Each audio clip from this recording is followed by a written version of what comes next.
আসসালামু আলাইকুম প্রিয় শিক্ষার্থী। অষ্টম শ্রেণীর ক্ষুদ্র সঞ্চয়ে ভবিষ্যৎ গড়ি তোমাদের বইয়ের 23 নম্বর যে অঙ্কটি দেওয়া আছে খুবই একটি ইম্পর্টেন্ট অঙ্ক। শুধুমাত্র এটা ক্লাস 8-এর জন্য না, যারা চাকরি ক্ষেত্রেও তোমরা পরীক্ষা দেবে তাদের জন্য খুবই একটা ইম্পর্টেন্ট প্রশ্ন। সেটাকে আমরা এখন সলভ করব। প্রশ্নটাতে বলা হচ্ছে যে উৎপাদনকারী, পাইকারি বিক্রেতা এবং খুচরা বিক্রেতা সকলে 5% লাভে একটি পণ্য বিক্রয় করেন। একজন খরিদ্দার পণ্যটি খুচরা বিক্রেতার কাছ থেকে 1050 টাকায় ক্রয় করলে এর উৎপাদন খরচ কত হবে? তোমরা এখানে লক্ষ্য করো, এখানে বলা হচ্ছে উৎপাদনকারী যে উৎপাদন করে, আর একজন হচ্ছে পাইকারি বিক্রেতা, আর এখানে খুচরা বিক্রেতা। তিনটা এখানে পার্ট আছে, একটা উৎপাদনকারী, পাইকারি বিক্রেতা এবং খুচরা বিক্রেতা। এরা তিনজনেই এই পণ্যটি বিক্রি করে 5% করে লাভ করেছে। এখন বলা হচ্ছে তাহলে এর উৎপাদন খরচ কত ছিল, মানে এই পণ্যটা উৎপাদন করতে একজন কৃষকের বা যে জমিতে চাষ করলো তার উৎপাদন খরচ কত হলো সেটা আমাদের বাইর করতে হবে। মজার বিষয় হচ্ছে যে এই তিনজনেই কত পার্সেন্ট করে লাভ করে? 5% করে লাভ করে। তা আসলে আমরা কিভাবে এটা সলিউশন করা যায় দেখি। তাহলে এখানে দেখো 5% লাভে 5% লাভে খুচরা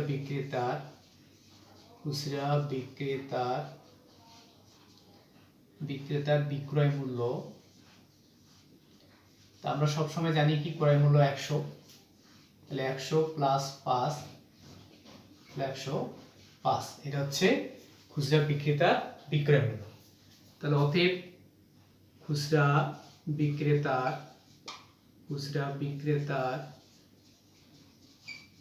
বিক্রয় মূল্য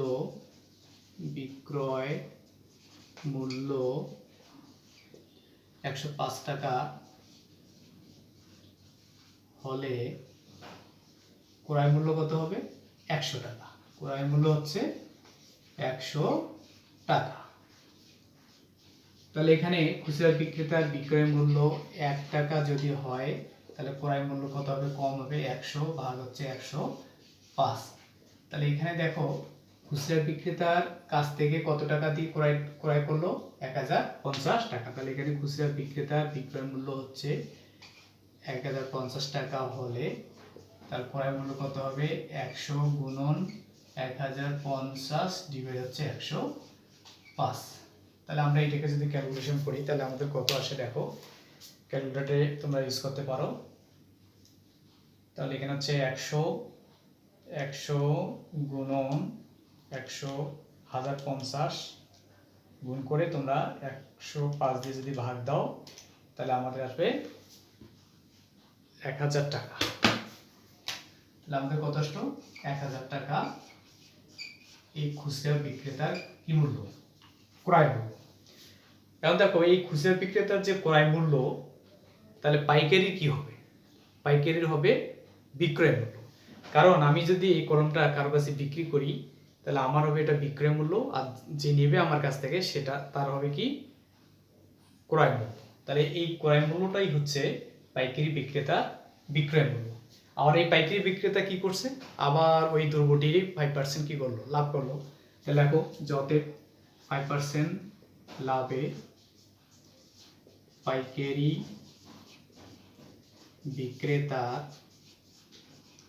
বিক্রেতার বিক্রয় মূল্য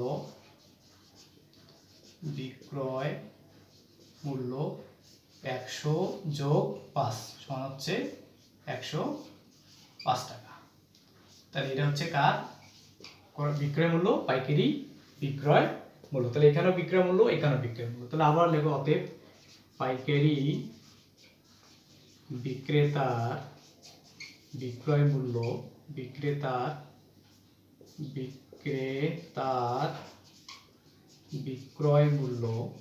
বিক্রয় মূল্য কত টাকা? 105 টাকা হলে ক্রয় মূল্য কত হবে? 100 টাকা। সবসময় ক্রয় মূল্য কত হয়? 100 টাকা। ক্রয় মূল্য হচ্ছে এখানে 100 টাকা। তাহলে 100 টাকা যদি হয় তাহলে পাইকারি বিক্রেতার বিক্রয় মূল্য 1 টাকা হলে ক্রয় মূল্য কত হবে? 100 ভাগ হচ্ছে 105। তাহলে এখানে এই খুচরা বিক্রেতার যে ক্রয় মূল্য সেটা হবে পাইকারি বিক্রেতার কি বিক্রয় মূল্য। তাহলে 1000 হচ্ছে এখানে পাইকারি বিক্রেতার বিক্রয় মূল্য। 1000 টাকা হলে ক্রয় মূল্য কত হবে? 100 গুণন 1000 ডিভাইড হচ্ছে এখানে 105। তাহলে আমরা এখানে আবার ক্যালকুলেটর ইউজ করি, তাহলে দেখো কি হয়। তাহলে এখানে হচ্ছে 100, তোমার সরাসরি গুণ করে দাও উপরে উপরে, 100 গুণন 1000 গুণ ভাগ হচ্ছে 105। তাহলে কত হচ্ছে? 952 টাকা পয়েন্ট 38 পয়সা। তাহলে 952 টাকা 38 পয়সা। এই টাকাটা হচ্ছে পাইকারি বিক্রেতা ক্রয় মূল্য। এই পাইকারি বিক্রেতার এই ক্রয় মূল্যটাই হচ্ছে উৎপাদনকারীর কি ক্রয় মূল্য। আবার এই উৎপাদনকারীও কি করছে? 5% লাভ করছে। তাহলে আবার 5% লাভে আবার 5% লাভে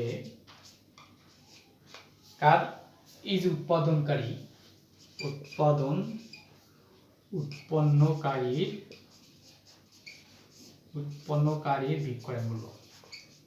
বিক্রয় মূল্য কি হবে? 100 যোগ 5 সমান হচ্ছে 105 টাকা। তো অনুরূপভাবে লিখি যে অতএব উৎপাদনকারীর বিক্রয় মূল্য 105 টাকা হলে ক্রয় মূল্য কত হবে? আবার ওই 100 টাকা সবসময় কি ক্রয় মূল্য হচ্ছে কত টাকা? 100 টাকা। তাহলে হচ্ছে ক্রয় মূল্য 100 টাকা। তাহলে পাইকারি বিক্রেতার ক্রয় মূল্য যদি 1 টাকা হয়, বিক্রয় মূল্য 1 টাকা হলে ক্রয় মূল্য হবে কম। তাহলে 100/105। আর এখানে আমাদের তার বিক্রয় মূল্যটা ছিল কত? বিক্রয় মূল্য 952 টাকা 38 পয়সা। তাহলে হচ্ছে এখানে 100 গুণন কত হবে? 952.38 ডিভাইডেড হচ্ছে 105।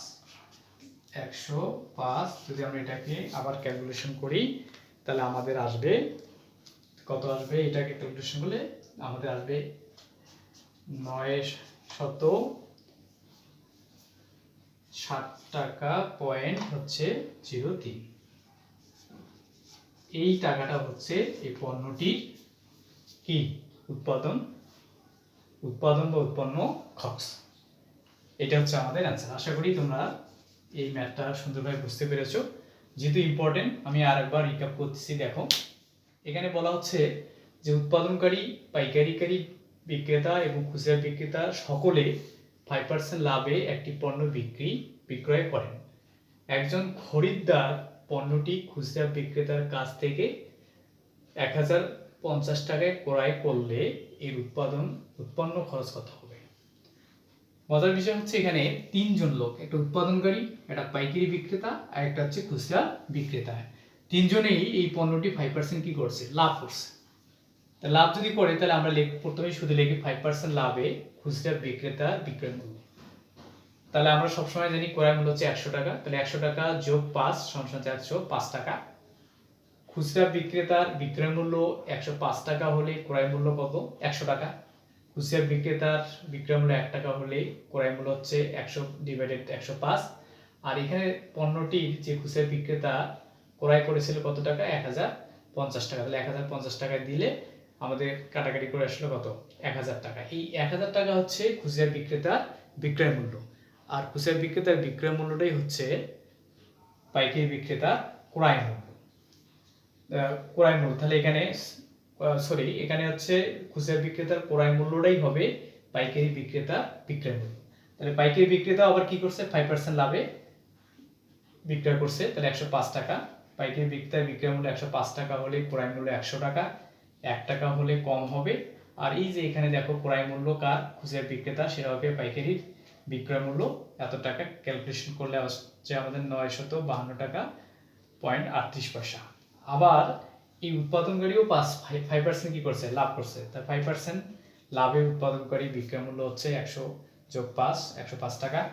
তো উৎপাদনকারী বিক্রয় মূল্য 105 টাকা হলে ক্রয় মূল্য হবে 100 টাকা। উৎপাদনকারী বিক্রয় মূল্য 1 টাকা হলে কম হবে, আর এত টাকা হলে বেশি হবে। এটা ক্যালকুলেশন করলে আমাদের আছে 960 টাকা 0.03 টাকা। এই টাকাটাই হচ্ছে আমাদের এই পণ্যটির উৎপন্ন খরচ।